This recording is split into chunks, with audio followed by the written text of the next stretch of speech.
You wake up, you go to work, you come home, and then you go to sleep.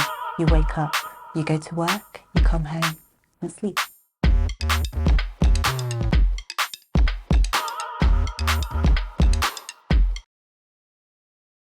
There are so many people who have reported about feeling numb, distant, or uninspired by their work. In our last chapter, we looked at finding our purpose and how we can identify what we love to do. Today, we are going to look at how we are going to keep that purpose alive. Sometimes when we go about our day, we don't really think about what we do. Or in other words, we kind of go a bit on autopilot. Or sometimes when we grow or when we evolve, the things that gave us fulfillment before doesn't anymore. And sometimes when we go to work, we end up feeling like a robot. This is something called depersonalization, and it's defined as a feeling of being disconnected from your body and thoughts. And sometimes it can feel as though you're looking at yourself from the outside of your body, or you're living in a dream. So how do we know when we've become dissociated? Because it can literally happen anywhere, whether you are at home, or you're just doing your normal routine, or more commonly it's highlighted in your workplace. Some feel as though they zone out when they attend meetings,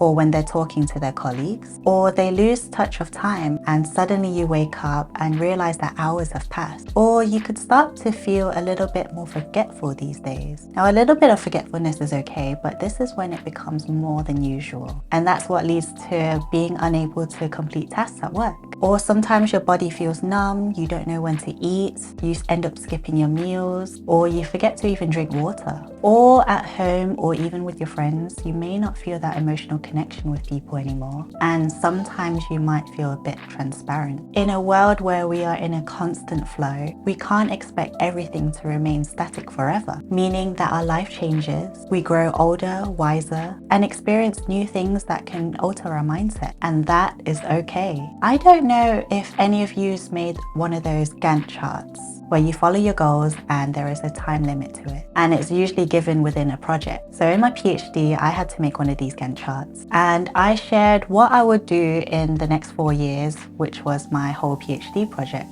So then I put in my micro tasks, what things I wanted to do, what I needed to achieve, and that's what will fulfill my research. And at the cutting edge of science, where to be honest, we know absolutely nothing further on what we already know so far, creating one of these charts is literally painting the most ideal world where everything works as planned. But science is exciting, something new, and there's always new research and technology out there. And along the way, you use these new technologies and it speeds up some of your work. And some of these innovations are amazing. Or some ideas just get completely abolished because your experiment doesn't work, just because your lab isn't dedicated to creating such experiments. And my goodness, is that frustrating as well. This is why I never actually end up doing whatever it tells me to do. Even though I wrote that Gantt chart and I go through each and every obstacle as it's a new exploration, and it's just something that changes my opinion along the journey, because science lets you explore, finding new information, or kind of like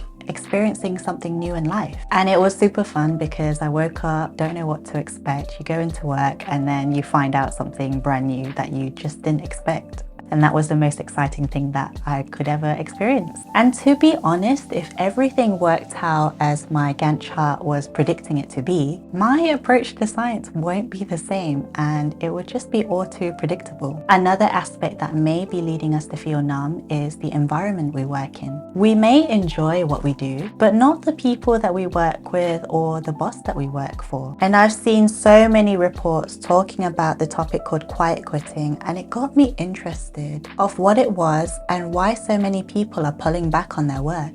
So quiet quitting is doing the bare minimum at work. It was a term originating from a TikTok video created by Brian Creeley, a career coach who also has a YouTube channel about the topic. Hate your job, but you don't want to quit?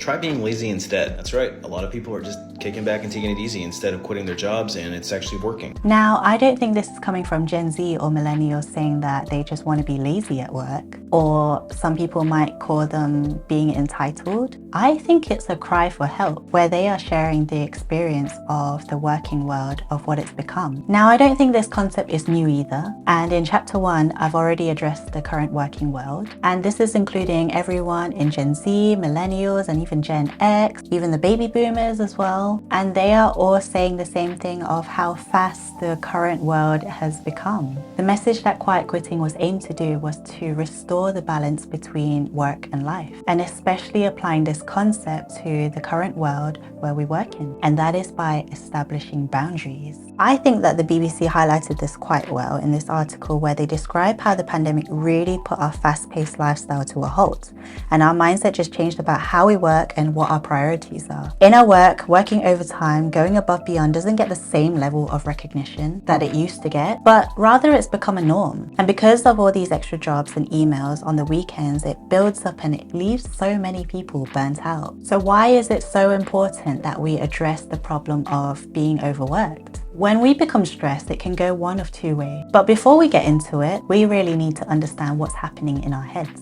Our central nervous system is made up of our spinal cord and our brain, and it forms the majority of our nervous system. The other nervous system is the periphery, which networks the organs and the limbs, so they're very important too. But in our brain, we have something called the limbic system, and it's involved in our behavioral and emotional responses, such as feeding, reproduction, looking after our children. And what we are highlighting right now is the adrenaline rush, and that is what gives us our fight or flight response. Contrary to what we may think about adrenaline, it can actually be something very beneficial to us as humans. And in small doses, it's given this ability to fight so many predators and dangers of the world. And for humanity, it's given so much superpowers to survive for thousands of years.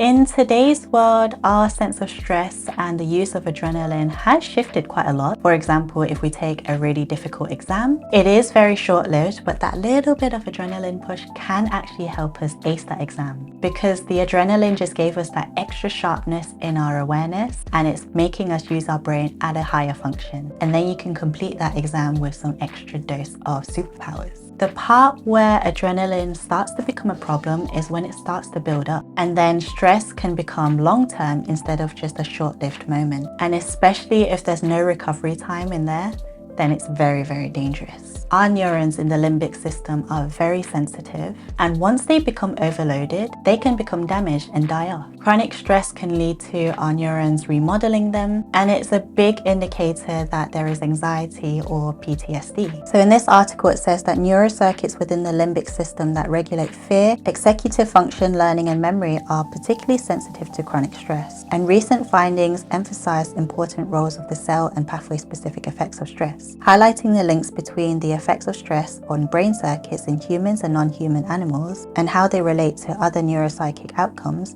like depression and anxiety. Chronic stress alters dendritic density and complexity throughout the brain. In the next chapter, we'll be diving even deeper on what's happening in our brain when we go through stress or trauma or feeling numb, and how we can unlock that so that we can find peace wherever we go. Going back to the topic of losing our values, I would like to ask you a question. What is it that is stopping you from pursuing what you really want to do? There is a concept called Ikigai that highlights a way where we can identify our purpose. There are more ways to identify this, but this is the one that spoke to me the most. So far in the previous chapters, I've described how you can find your core value, and now I'm giving you more of a structure of how to use that core value and take it to a purpose-driven role. And just to note and a reminder, it is okay if this changes. As long as your core values are still there, you can change whatever you want to do, but it still applies and it still fulfills your heart. So what is Ikigai? Ikigai is an ancient Japanese philosophy that has driven many to lead their life filled with happiness and longevity. Ikigai, a unique term, expresses the important Japanese concept of achieving a better and more fulfilling life. And Japanese language dictionaries define Ikigai as something to live for, the joy and goal of living, a life worth living, and happiness and benefit of being alive.